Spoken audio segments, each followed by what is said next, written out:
যুবক, আজকে তোমাদেরকে বলি, তুমি যদি মুসলমানের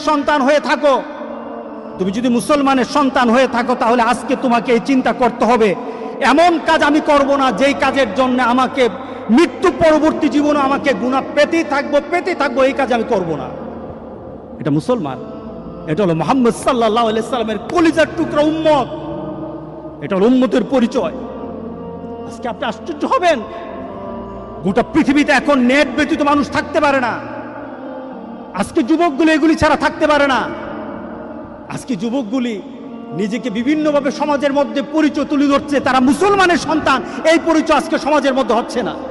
আল্লাহ সুবহানাহু ওয়া তাআলা আমাদেরকে বলছেন, ইন্না নাহনু নুহয়িল মাউতা ওয়া নাকতুবু মা কদ্দামু, আমি তো মৃতদেরকে জীবিত করি।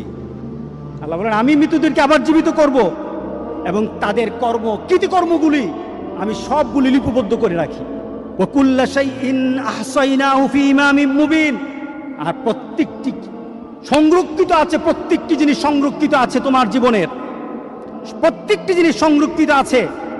যুবক, তোমার জীবনটা যদি, তোমার চলাটা যদি কোরআন এবং সুন্নাহ অনুযায়ী হয়, আল্লাহর রাসূল আর নেককার বান্দারা যেমন সুন্দর মউত পেয়েছে, রাসূল সাল্লাল্লাহু আলাইহি সাল্লাম বলেন, তোমাদের মউতও তত সুন্দর হয়ে যাবে, তোমাদের মউতও তেমন সুন্দর হবে।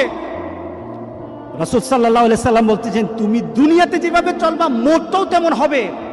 কোনো ধরনের খারাপই যদি তোমার মধ্যে থাকে, তুমি যদি খারাপ নীতিতে চলো, তুমি খারাপ দৃশ্য নিয়ে চলো, তোমার হাতে খারাপ থাকে, তোমার ঘুমের সময় খারাপ জিনিস তোমার সাথে থাকে, তুমি তোমার বন্ধু বান্ধবের সাথে যখন আড্ডা দাও তখন তুমি খারাপ কোনো দৃশ্য নিয়ে তুমি কথা বলো, তুমি তোমার বন্ধু বান্ধবের সাথে যখন কথা বলো তোমার ভিতরে খারাপ চিন্তা থাকে, তোমার মতটাও তেমন খারাপই মত হবে। কে বলেছেন? মুহাম্মদুর রাসূলুল্লাহ। বিশ্বাস হয় না? মুহাম্মদ সাল্লাল্লাহু আলাইহি সাল্লাম বলে গেছেন, তোমার মতটা তেমন হবে। শুধু তাই নয়, কামা তামুতুন্না তুবাসুন, যেমন তোমার মত হবে তেমনই ভাবে তোমাকে আখিরাতে উঠানো হবে। এরপর রাসূল সাল্লাল্লাহু আলাইহি সাল্লাম বলেছে, তোমার মতটা যেমন, তোমাকে উঠানো হবে ওই নীতিতে, যেমন ভাবে তুমি মরেছ। শুধু তাই নয়, কামা তুবাসুন তুহশারুন, যেমন ভাবে তোমাকে হাসর করা হবে, যেমন ভাবে তোমাকে উঠানো হবে, তেমন ভাবে তোমার হাসর হবে। সুতরাং দুনিয়া যেমন, হাসর তেমন, দুনিয়া যেমন, মউত তেমন, দুনিয়া যেমন, কবর তেমন। আজকে সবার ভিতরে একটা কথা বলি, আমাদের